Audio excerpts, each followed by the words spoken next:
Hello. Hope this is working. I guess I'll wait until I see some people hopping on to make sure that this is working. Okay, good. Okay. Hello, Hannah. Yes. Okay, great. Okay, so my name is Brittany Hotwick. And first I want to say, where are my PCOS girls at? Can you give me some hearts? Comment, hey girl, I'm here. I am a fellow PCOS sister sitting in front of you, okay? And my journey is 20 years in the making. So that's a really long time to fit in a few minutes. So what I'm going to do first is I'm going to just kind of list all of the symptoms that I experienced over the course of 20 years, okay? Some of them kind of came a little later. It wasn't like I just woke up one day, I got the diagnosis, and then I had all of these things at one time, okay? Okay, so weight. Dude, I could not get the weight off, okay? Migraines, fatigue, facial hair. Dude, I just shaved my face. You have to shave, okay? Non-existent cycles. I did not ovulate. Infertility, miscarriages, premature births. We had 2, 26 and 27 weeks. Anxiety, sugar cravings, like, can you bake me a cake so I can shove it in my mouth like this? I wanted all the sugar all the time. Acne, pain, really intense pain, and caffeine dependency. I would go through a pot or 2 a day, plus I would roll through Starbucks, because caramel macchiato. Let me just say that. And on top, if that wasn't enough, just wasn't enough, I also battled with PTSD.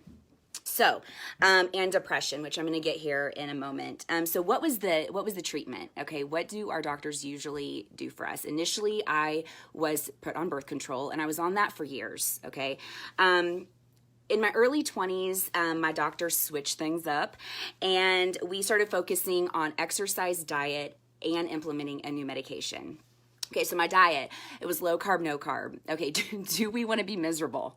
Y'all, I wasn't just angry because my testosterone levels were through the roof. Like, I was angry because I could not get a carb. The struggle was so real. Exercise, my doctor would be like, Brittany, you just need to get active. And my response was like, dude, I can barely get out of bed, okay? Like, I am having intense migraines. I have no energy, okay? Now, I will tell you that I did try for a while. And does everybody remember Tybo? Yo, me and Billy Blanks, we were like this for a while. I did try. I did do some Tybo, okay? But I was not going to go run a 5K. First of all, I have no desire to do that. Second of all, I didn't have any energy to do that, okay? And then meds. I really want to touch on metformin. Okay, and maybe your experience with metformin is completely different than mine. But all I have to say is holy diarrhea. Holy diarrhea. I would have to know where the bathroom was when I left my house. Between my home and my destination, I'd have to know where all the bathrooms were. I experienced vomiting, feeling nauseous constantly. I almost felt like I was going to pass out and felt kind of like out of my body, okay? If that wasn't bad enough, y'all, I pooped my pants. And now I can laugh about it now because I haven't done it in a long time, but I would poop my pants. Sometimes a girl couldn't get to McDonald's quick enough, okay? It wasn't going to happen. What grown woman wants to poop her pants? And we're getting real right here because that's how I do life. What grown woman wants to poop her pants? It's no fun, absolutely no fun, and it's humiliating. And you already struggle with anxiety. The fear of pooping your pants just exacerbates the whole anxiety thing, like to a whole nother level. So I thought to myself, this is my life, y'all. This is my life. I'm going to live with migraines. I'm going to be fatigued. I'm going to have intense pain. I'm going to struggle to get out of bed. I'm going to be depressed all the time. I'm going to be dependent on drugs to help me function, all while still pooping my pants. And this was going to be my life, like legit be my life. So I also had a surgery when I was 25. It was kind of extreme. My doctor actually went in and cauterized my ovaries and drilled them with like a legit drill bit. He like went in and was like, and that was supposed to be a cure on top of using the metformin. Okay. That was really extreme, but I was to the point where I was like, anything, anything you can do for me, I am willing to do. I would like literally stand on my head and go if it meant that I could be a functioning normal person, okay? I had battled depression for a long time. When our first child was in the NICU, we almost lost him a couple of times, and I developed PTSD during that time. I'm gonna get real serious and real heavy for a moment. I started having thoughts of not wanting to live. I was having suicidal thoughts. I would look at my family and think they would be better off without me. I would think about how I could end my life. I would think about when I could do it. It was by the grace of God I did not drive my car off of the road when I was driving. It was in my every thought. And I just fell deeper and deeper and deeper into this black hole. And what visited me there and what friended me there was self-hatred, self-loathing. I literally wanted to just crawl out of my skin and be someone else. I did not want to live in my skin any longer. My relationship suffered.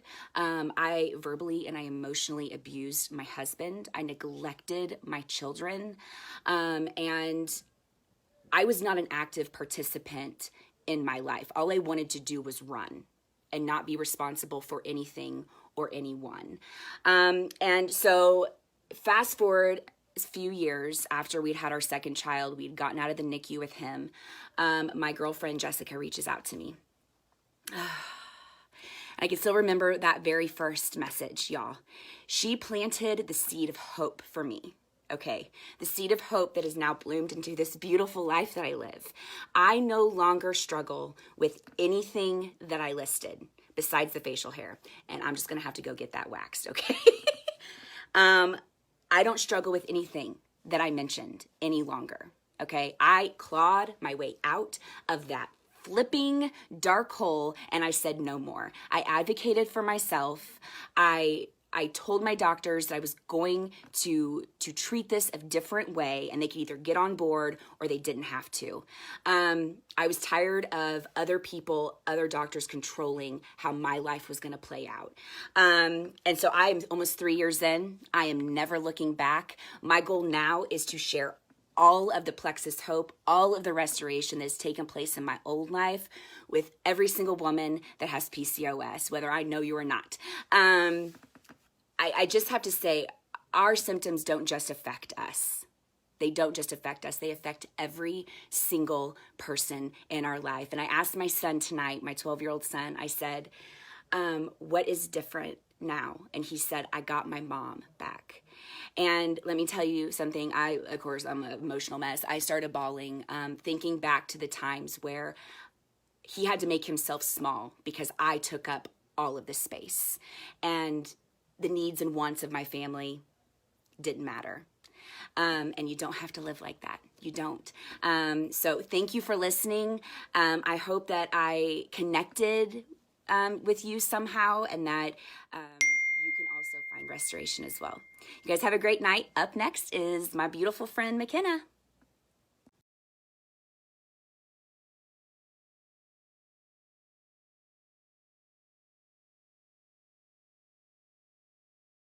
So we just not